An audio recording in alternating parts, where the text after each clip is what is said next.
तव्हांखे पक करणी पवंदी कि पंहिंजे जीवन में हर कुंड प्रभुअ खे समर्पित करणो आहे। प्रभुअ खे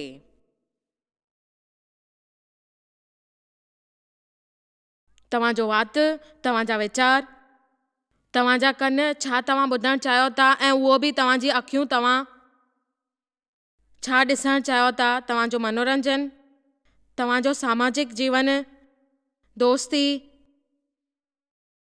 पहनावो, तव्हांजो भोजन, असां सभिनीनि खे पवित्रता जी घुर्ज आहे। उहो असांखे पूरी करणी आहे। इन जो इहो मतिलबु न आहे त असांखे पंहिंजो मनोरंजन करणो आहे। असांखे वञी करे मसीह में आज़ादी खपे। ऐं तव्हांखे चवां थी मां, पौलुस हमेशह चवंदो आहे त असांखे उन शयुनि सां उहो लगाव न रखणो आहे। प्रभुअ खे चवणो आहे त असांखे उहो ॾे जेको असांखे आज़ादी ॾींदो, ऐं उहो करे करे असां अॻियां वधंदासीं। तव्हांखे नर्क में कोन वञणो आहे, तव्हांखे हिते अची करे उहो जीवन जीअणो आहे। हिते अची तव्हां मुंहिंजी ॿुधी, मां वरी थी चवां, अहिड़ियूं जाम शयूं आहिनि जेके तव्हांखे नर्क में न वञी वठी वेंदियूं, पर इन सां तव्हांजी इज़त ख़राब न थी सघंदी। तव्हांखे प्रभु जी नज़र में निरुपयोगी ठहणो आहे, छो त चवणो आहे तव्हांखे उहो उपयोग मिले। प्रभु तव्हांजो इस्तेमालु करे उन शयुनि लाइ ऐं तव्हांखे पंहिंजी आसीस ॾे। प्रभु तव्हांजे लाइ कमु कंदो ऐं तव्हांखे हमेशह पंहिंजे शरीर जो अभिषेक करणो आहे। ऐं माण्हू हिते अची वेंदा आहिनि, रोईंदा आहिनि, चिलाईंदा आहिनि, ऐं माण्हू ते असां हथु रखंदा आहियूं, उहो बिना कंहिं ॻाल्हि जे लेटी पवंदा आहिनि ज़मीन ते। मुंहिंजो मतिलबु इहो आहे त सिर्फ़ु तव्हां सोचींदा आहियो कि घर वेंदा आहियो, असां महिमा कंदासीं, थकियल आहियूं। मां तव्हांखे ॿुधायां थी त महिमा कीअं करणी आहे। मां ॾिसणु चाहियां थी। आमेन। तव्हां मां सुठी रीतिअ सां ख़बर आहे विशेष रूप ते तव्हांखे छा करणो आहे। तव्हांखे रुकावट विझंदो आहे, इहो प्रभुअ खे आनंदित न लॻंदो आहे। प्रभु तव्हांखे आहे ऐं उहो चए थो तव्हां इहो कयो। उन मामले में तव्हां सां गॾु प्रभु इहो कंदो आहे ऐं तव्हांखे चवंदो आहे कि तव्हां इहो कयो सभु करण लाइ। असांखे शिक्षा ॾिनी वई आहे असांजी आज्ञाकारी थियण ते। ऐं केतिरा दफ़ा असां पंहिंजे दुश्मन खे माफ़ न कंदा आहियूं, माफ़ करण जे बारे में सोचींदा आहियूं। वधीक सुविधाजनक हिते आमीन चवणु जाम सुठो हूंदो आहे, पर उनखे क़बूल करणो पवंदो आहे सुठे तरीक़े सां। विश्वास आहे त अॼु तव्हांखे इहो सिखणु मिलंदो ऐं तव्हां उहो शुरू कंदव। उहो बाइबल में सुठी मिसाल ॾिनल आहे। सभिनीनि खां पहिरें ॾिसूं था इज़राइल 6:10-11 में बाइबल चवे थी, इहो प्रभु जी इच्छा आहे कि असां सभिनीनि खे घुर्ज हुजे ऐं प्रभु चाहींदा आहिनि त असांखे उहो महिनत करणी पए ऐं उन लगन ते पूरे रस्ते ते हलणो पए जेको उहो असांखे शुरूआत में ॾिए थो, किथे विच में उनखे छॾे न ॾियूं, असांजी आनंदीय जीवन थिए, उनखे पूरो कयूं ऐं उहो सभु मिले असांखे ख़तमु थियण ते। उन जे लाइ प्रार्थना कयल आहे ऐं वचन में चवल आहे जीअण जो मां उनखे स्पर्श कयां, उन जे बारे में दर्शन कयां। ऐं उहो मां ॾिठो आहे, उन पक ई शुरूआत कई आहे, ऐं मगर पोइ उहो मुड़ी वई ऐं चई उहो किथे आहे मूंखे ख़बर न आहे। वञी करे उहो प्रार्थना करे रही हुई और तव्हां वटि अची करे वापसि शुरूआत कई, पोइ छॾे ॾिनई, वरी पुठियां मुड़ी वई। मां तव्हां सां ॻाल्हायां थी, हाणे मां तव्हां सां ॻाल्हाए रही आहियां त तव्हां विजयशील थी वेंदा आहियो। ऐं अगरि कंदव कंहिं बि प्रकार सां, इहा महिरबानी करे यादि रखो,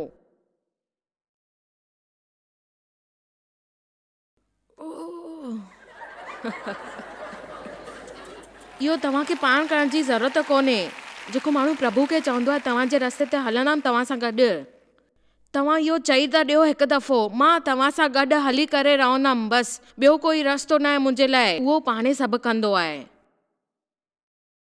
मूंखे महसूसु थींदो आहे प्रभु जो अभिषेक मुंहिंजे मथां आहे, जेको मुंहिंजे लाइ आहे, मां करे रहंदी आहियां। जिते मां नथी करे सघां हिते कदम रखणो आहे, ऐं पहिरियों मां इहो कंदी आहियां, प्रभु खे चवंदी आहियां।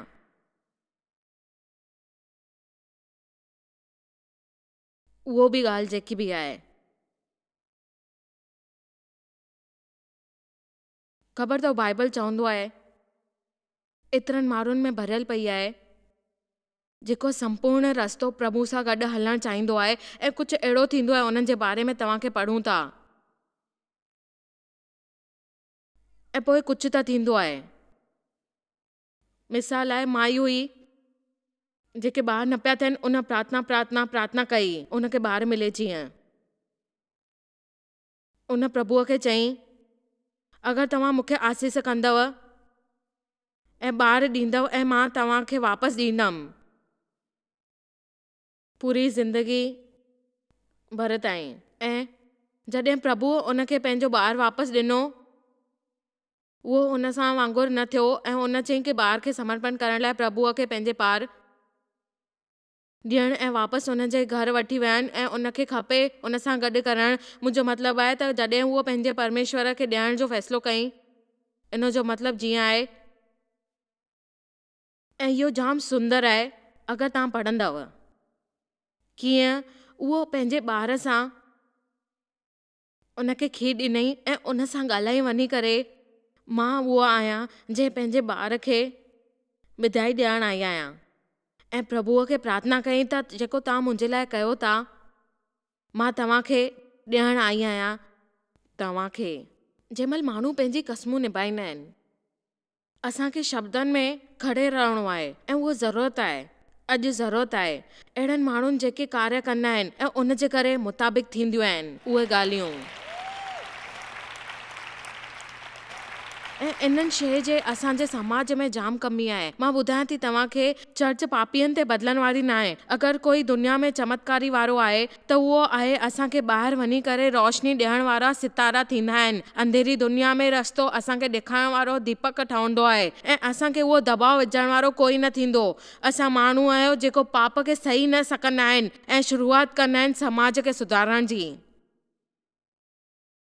माण्हू हमेशह चवंदा आहिनि त तव्हां ईअं कंदा आहियो, पर सचाई इहा त असां ध्यानु ॾींदा आहियूं उन रोशनीअ ते। अचो ॾिसूं प्रेरित 5।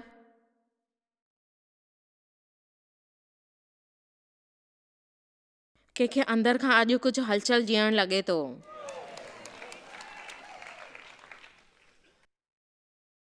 उहो ई मां वापसि प्रेरित 4 में वञा थी। आख़िर जी 2 ॻाल्हियूं आहिनि।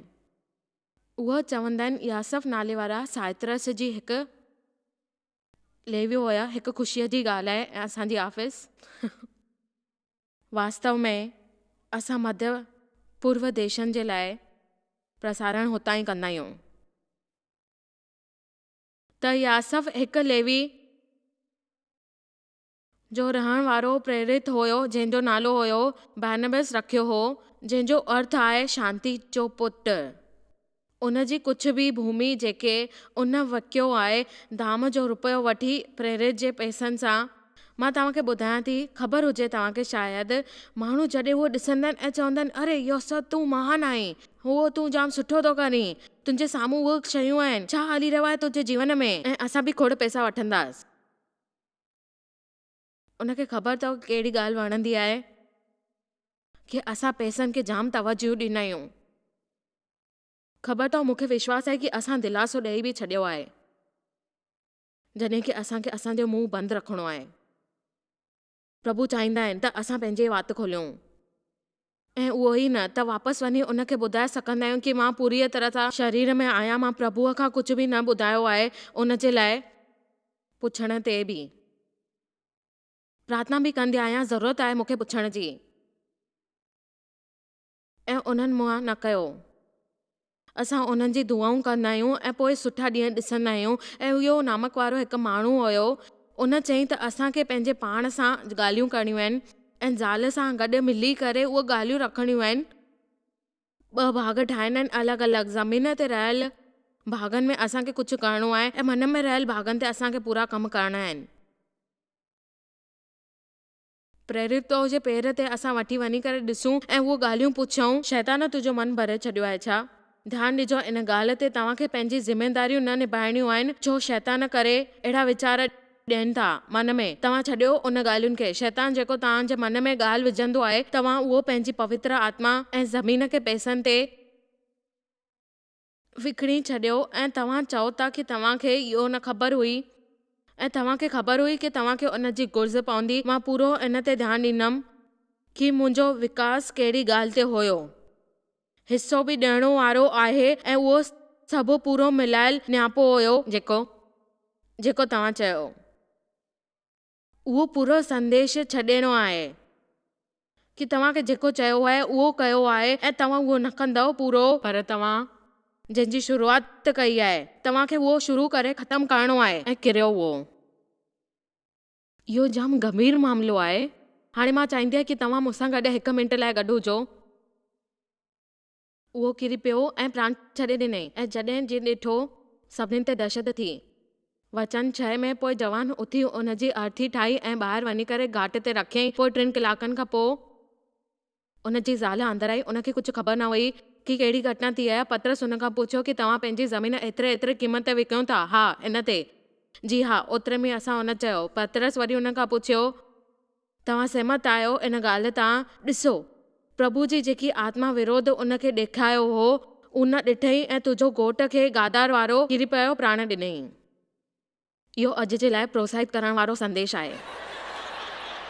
ऐं थोरो सोचो, इहो लॻभॻि ख़तमु थी वियो आहे। मां तव्हांखे ॿुधायां थी, इन वीचारनि सां गॾु घर मोकिले छॾियो हुअई ऐं जवान माण्हू प्रवेश करे रहिया हुया मरल शरीर सां।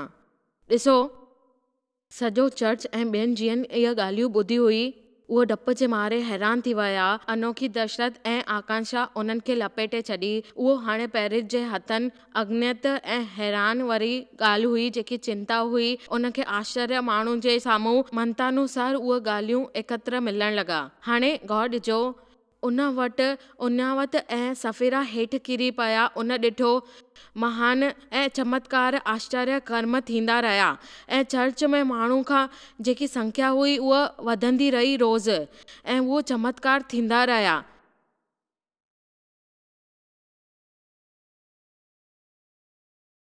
तव्हां हुन खां वधीक होशियारु आहियो। पोइ असांजे लाइ जाम ज़रूरी आहे असां वापसि आत्मा में वञूं। उहो अंदरि वञी करे उहो डप ऐं हैरानी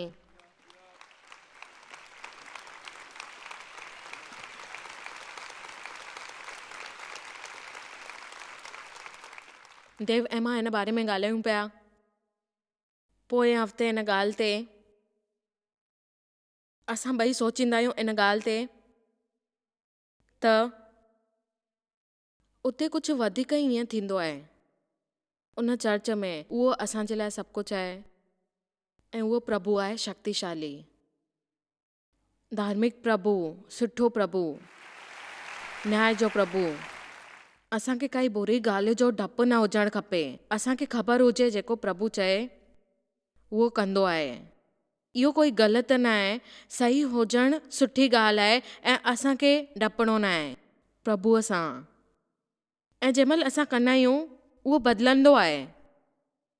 अगरि असां कंहिंसां ग़लति व्यवहार था कयूं जेको असां वटि आहे ऐं शायदि कंहिंजे लाइ रुकावट ठहियूं, कंहिंजी भावनाउनि खे असां दोषी करार कयूं ऐं पोइ इहे जेकी शयूं आहिनि ॿुधाइण जी ज़रूरत न आहे। जंहिंमहिल पेस्टर उनखे घुराइण जी कोशिशि करे रहियो आहे, माण्हू अची करे पंहिंजी ज़िंदगी ॾींदा आहिनि ऐं हिकु ॻाल्हि त 20% माण्हू अची करे हिन ॻाल्हि ते सोचींदा आहिनि ऐं उहो चवंदा आहिनि कि खणो, हे खाओ, उहो खाओ। पंहिंजी गाॾी कढंदा आहिनि पार्किंग मां ऐं हथ में हैमबर्गर खपे।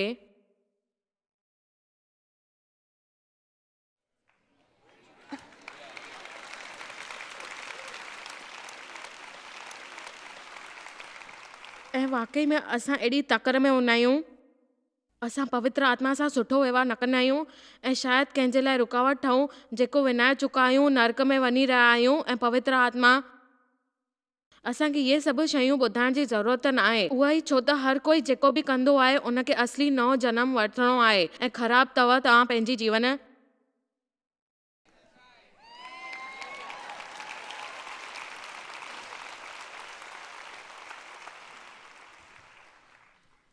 ऐं इहा सभु पवित्र हुया ऐं उनजी पवित्रता ऐं संपूर्ण जेकी ॻाल्हि हुई उन में हुई ऐं उन ॾिनई ऐं उहो सामान जीअंदो हुयो जेको उनखे ख़बर आहे। मां तव्हांखे चवां थी पघार जो ॾींहुं पासे में ईंदे ई पघार जो ॾींहुं ईंदो आहे, मगर जॾहिं प्रभु हू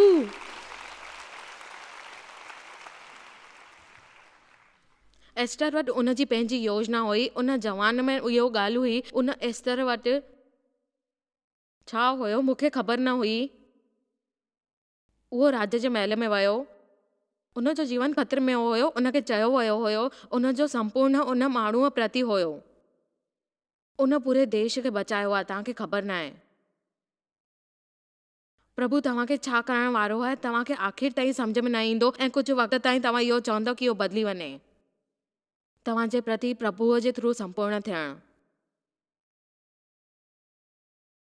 ऐं ख़बर अथव माण्हू छा सोचींदा आहिनि तव्हांजे लाइ, उन्हनि जी पाण जे बारे में छा सोच आहे उहो तव्हांखे ॾिसणो आहे। असांजा वीचार छा आहिनि, असां भावुक रहंदा आहियूं। माण्हू पंहिंजे बारे में उन्हनि जी वारी सोच में सोचींदा आहिनि ऐं समाज जे बारे में सोचींदा आहिनि। समाज में इहा बीमारी आहे। तव्हांखे छा सोचणो आहे, तव्हां छा था सोचो, तव्हांखे छा करिणो आहे, कहिड़ी ॻाल्हि था कयो। तव्हांखे लॻंदो आहे मां इहो कयां थो, मूंखे परवाह न आहे हिन ॻाल्हि जी। प्रभुअ खे धन्यवाद, जाम वधीक हर कोई न कंदा।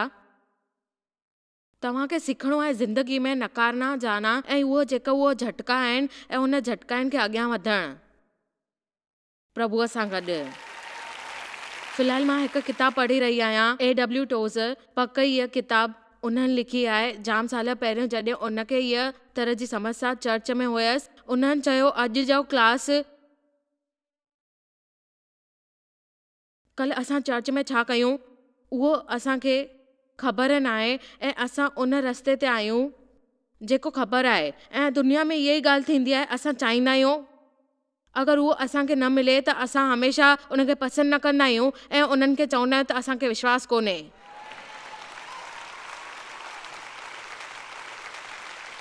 असांखे त ज़िंदगी जीअणी आहे, जीअणी चवणो आहे जेको असांजो विश्वास आहे। तव्हांखे ख़बर आहे प्रेरित पौलुस ॻाल्हि चवंदो हुयो 1:10 में, अगरि मां हाणे ताईं माण्हू खे ख़ुशि रखां,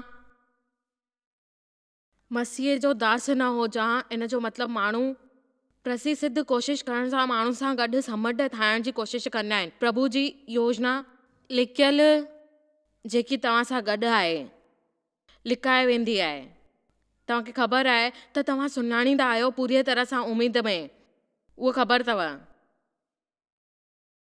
मां शर्त थी लॻायां इब्राहिम जी कोई इच्छा छॾिजी वई हुई जॾहिं उन पंहिंजो पूरो परिवार छॾियईं, जेको परिचय उन्हनि जे लाइ छॾियो ऐं उन्हनि चयो प्रभु मूंखे करियो आहे ऐं गॾु रहे थो। ठीकु आहे इब्राहिम,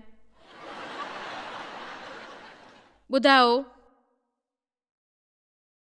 यीशु जी कोई इच्छा प्रतीक्षा न हुई, पर बाइबल चवंदी आहे कि फिलिपिन 2:7 में उन पंहिंजो पाण खे प्रतिष्ठाहीन ठाहे छॾियो ऐं अॻिते उन सभु पंहिंजे मथां खणी छॾियो जंहिंजी उनखे शुरूआत करणी पई। ॿारनि चयो कि उहो विस्मित माण्हू आहे ऐं कंदो रहियो। मां तव्हांखे ॿुधाए नथी सघां जॾहिं प्रभु मूंखे इन जे लाइ तयारु कयो हुई 35 साल पहिरियों। उहो जाम कठिन ऐं एकांकी वक़्तु हुयो मुंहिंजे लाइ। ऐं 2 हफ़्ता पहिरीं मां देव खे चयो मूंखे ख़बर कोन्हे छा थियो आहे, मां किथे हुयमि ऐं किथे पहुची वई आहियां, मूंखे ख़बर कान्हे हे सभु कीअं ऐं कंहिं महिल थियो। उहो शयूं जेके मुंहिंजे ख़िलाफ़ हुयूं, सिवाय उन जे हिकु ॾींहुं हिकु वक़्त ते मां परमेश्वर सां गॾु, मुंहिंजे पासे में हिकु शइ हुई मां ख़तमु करणु चाहियां पई, हिकु शइ जेकी मूं वटि हुई मां न ॾींदमि।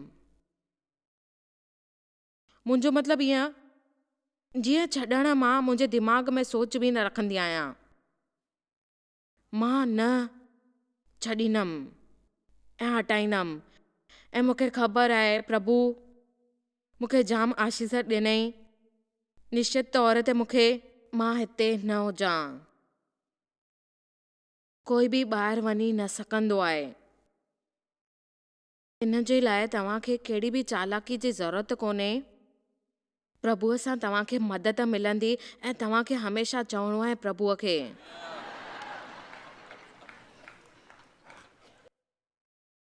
छो त इहा हिकु अहिड़ी बाबति जेकी तव्हां न कंदव कॾहिं बि। अगरि तव्हांखे ॿियो कोई साथी न आहे, मां तव्हांजे लाइ हिते आहियां। आमीन। मां हाणे बि हिते आहियां। परवाह कोन्हे शैतान मुंहिंजे ख़िलाफ़ छा चाल हली रहियो आहे, मां हिते आहियां। ऐं मां चवंदी आहियां प्रभु मूंसां गॾु आहे ऐं मुंहिंजा दोस्त आहिनि जेका मूंसां गॾु आहिनि, वधीक 1000 खां वधीक कचा आम करपिट माण्हू, ॾेखावो करण वारा माण्हू, उहे तॾहिं मुंहिंजा दोस्त ठही सघंदा आहिनि अगरि उहे मूंखे क़ाबू करे सघंदा आहिनि। उहो जेको चवे मां कयां, उहे मूंखां प्रेम रखी सघंदा आहिनि या न, मूंखे हुन जी परवाह कोन्हे। आमीन। मूंखे विश्वास आहे अॼु जॾहिं मां अभ्यास कयां पई तॾहिं प्रभु मूंखे ॿुधायो कि इहा हिकु महत्वपूर्ण ॻाल्हि आहे जेकी अॼु मां चाहींदी आहियां। जेको कुझु आहे तव्हां ख़तमु नथा करे सघो, जेको प्रभु चाहींदा आहिनि त तव्हां ख़तमु करे छॾियो जीवन में। अगरि इन प्रतिष्ठा खे तव्हां उनखे न रखंदव त तव्हां हिते परीक्षा ॾींदव। कंहिं बि शइ जी क़ीमत नथा लॻाए सघो इन परीक्षा जे पासे करण में। मां चवां थी, मां कुझु ॿुधायां थी, प्रभु तव्हांखे ॿुधो, मां जेको तव्हांखे चवां थी उनखे तव्हांखे परखणो आहे ऐं तव्हां चवंदव। उहो जेकी शयूं आहिनि तव्हांखे ख़तमु न करे सघंदियूं आहिनि, उनजी ॿुधो ख़ुशि करण लाइ उहे सोचींदा आहिनि तव्हां चरिया आहियो, पागल आहियो। ऐं ख़बर अथव तव्हां मां घणा माण्हू सोच वधीक अहमियत रखंदी आहे ऐं तव्हां ख़ुशि थींदा आहियो। ऐं मुंहिंजो मतिलबु आहे इहो जाम वॾो समस्या आहे। मां सची में पुठियां भूतकाल में वञी पंहिंजी सेवकाई ॾिसंदी आहियां ऐं सम्झंदी आहियां कि हर वक़्तु प्रभु कुझु जाम महत्वपूर्ण करायो आहे जीवन में, जेको मूंखे सेवकाईअ में सॾु करे रहियो हुयो। तव्हां विश्वास बि न कंदव, कल्पना न थींदव। इहो अविश्वसनीय हुयो। उहो जीवन नर्क जा सभु शैतान हुया। ऐं तव्हांखे ख़बर आहे दुश्मन माण्हू द्वारा कंदा आहिनि ऐं कॾहिं कॾहिं प्रभु जे माण्हू वटि घटि में घटि उन्हनि खे रहियो त, पर हाणे वधीकतर माण्हू उंगली रखण जे बदिला असांखे ध्यान ते रखणु घुर्जे कि उन्हनि खे कॾहिं। आमीन। ऐं उहो नाकारापण मुंहिंजे लाइ दर्दनाक हुयो, वधीक दर्दनाक। हिकु ॾींहुं जॾहिं मूंखे यादि आहे मां मुंहिंजे सुर जे टीह में हुयमि, प्रभु मूंखे आत्मा सां भरे छॾियो हुयो ऐं निपायो ऐं धार्मिक जे बारे में सीडी ॿुधां पई, धार्मिकता जे बारे में, ऐं मां उत्साहित थी वियसि। ज़बरदस्त वीचार प्रभु जे लाइ हुया, ख़ासि थियण में मतलब बि। मूंखे कुझु वधीक कुझु न सम्झ में आयो, पर जीवन भर शर्म ऐं दोषीपन खिलाफ़ हुयो। असांजा दोस्त असांखे ईअं ई खिलंदा आहिनि, मूर्ख चवंदा आहिनि, पंहिंजे पाण में सम्झंदा आहिनि छा इहो सभु हैरान सभु ॻाल्हियूं, मूंखे सभु दर्श नज़र ईंदा आहिनि। ऐं मूंखे ख़बर अथव सप्तनि में बि इहो ई थींदो आहे। शुरूआत में थियो, मूंखे यादि आहे रसोई में वञी करे ज़मीन ते घुटननि ते वेठमि ऐं मुंहिंजे मथां उहा धार्मिकता जी शिक्षा पई। मां चयो प्रभु मां त इहो पूरी तरह सम्झी नथी सघां, पर मां सम्झंदी आहियां कि तूं मुंहिंजे जीवन में कुझु करणु चाहे थो ऐं अगरि तूं सभिनीनि दोस्तनि खे सेखारे थो ऐं हर कोई सोचींदो हूंदो मां बुरी तरह सां पागल आहियां, मां प्रभु तोसां गॾु आहियां।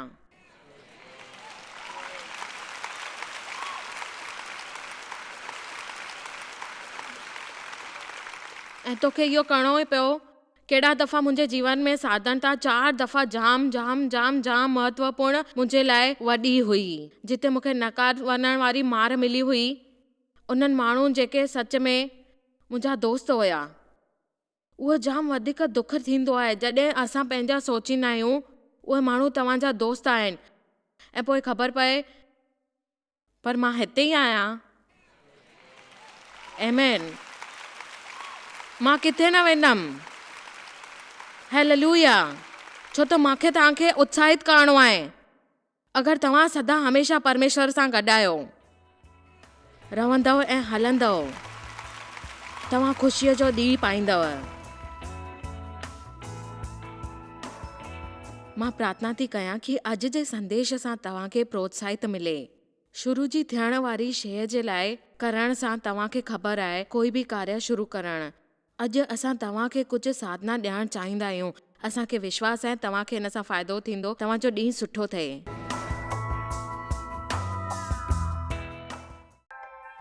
तव्हांखे शायद ख़बर कान्हे तव्हां जॉयस मेयर मिनिस्ट्री लाइ केतिरा महत्वपूर्ण आहियो। असां तव्हांजी क़दर कयूं था ऐं पंहिंजे दोस्तनि ऐं भागीदारनि खे धन्यवाद करियूं था जंहिंजे करे दुनिया भर में सेवा करणु मुमकिन थियो आहे। असां मिली करे बुखियनि खे खाराईंदा आहियूं, ग़रीबनि खे कपड़ा ॾींदा आहियूं ऐं देश खे हिकु शुभ संदेश ॾेई रहिया आहियूं। महिरबानी करे अॼु ई jmmindia.org ते असां खां संपर्क कयो। प्रार्थना जे लाइ, विनती करण जे लाइ, असांजे संसाधनों जे बारे में ऐं वैदिक ख़बर वास्ते, जॉयस जी सभाउनि जो वक़्तु ॾिसण वास्ते, असांजा भागीदार ठहण वास्ते, जीअं असीं सॼी दुनिया में मसीह जो प्रेम विरायूं। हाणे ॾिठल प्रोग्राम जा प्रायोजक हुया जॉयस मायर मिनिस्ट्रीज़ जा दोस्त ऐं भागीदार।